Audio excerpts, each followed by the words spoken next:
സുന്ദരമായ ഖാദിമായിരുന്നു മഹാനായ അനസ് ഇബ്നു മാലിക് റളിയല്ലാഹു അൻഹു.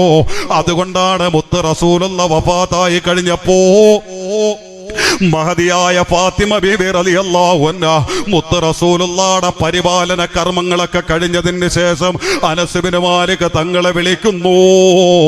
എന്നിട്ട് ചോദിച്ചു, അനസേ, എന്റെ ബാപ്പാടെ മയ്യത്ത് നിങ്ങൾ മറമാടിയോ? അനസേ, എന്റെ ബാപ്പാടെ മയ്യത്ത് മറമാടുമ്പോ നിങ്ങളും അതിൽ കൂടിയോ? അനസേ. അനസ് ഇബ്നു മാലിക് തങ്ങൾ പറഞ്ഞു, അതേ ഉമ്മ, മുത്ത് റസൂലുള്ളാഹിയുടെ മയ്യത്ത് മറമാടുമ്പോ ഞാനും അതിൽ കൂടിയിരുന്നു. എന്തേ ഉമ്മാന്ന് മഹദിയായ ഫാത്തിമ ബീവിയോട് അനസ് തങ്ങൾ ചോദിക്കുമ്പോ മഹദിയായ ഫാത്തിമത്തു സഹ്റാ റളിയല്ലാഹു അൻഹ പൊട്ടി വീണുകൊണ്ട് കരഞ്ഞെടുത്തുകൊണ്ട് മഹാനായ അനസ് തങ്ങളോട് ചോദിച്ചു, അല്ല അനസേ, 10 വർഷത്തോളം എന്റെ ബാപ്പാടെ ശരീരത്തിൽ ഒരു പൊടി വീഴുന്നത് പോലും നിങ്ങൾ ഇഷ്ടപ്പെട്ടില്ല. എന്റെ ബാപ്പാടെ ശരീരത്തിൽ ഒരു പ്രാണി പറ്റുന്നത് പോലും നിങ്ങൾ ഇഷ്ടപ്പെട്ടില്ല.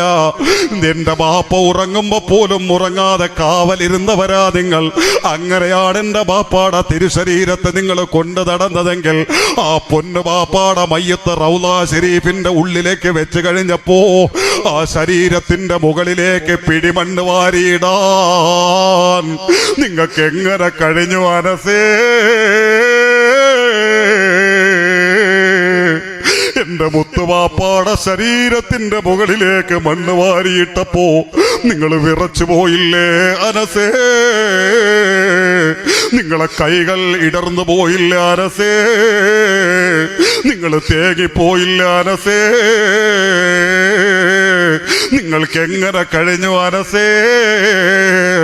മഹദിയായ ഫാത്തിമത്തു സഹ്റാ റളിയല്ലാഹു അൻഹയുടെ ചോദ്യശരം കൊണ്ട് കുത്തുവീണ് പോയ ഹൃത്തടം വിതുമ്പി വീണപ്പോ ജലാർദ്രമായി പൊട്ടിക്കരയാനല്ലാതെ അനസ് തങ്ങൾക്ക് കഴിഞ്ഞില്ല എങ്കിൽ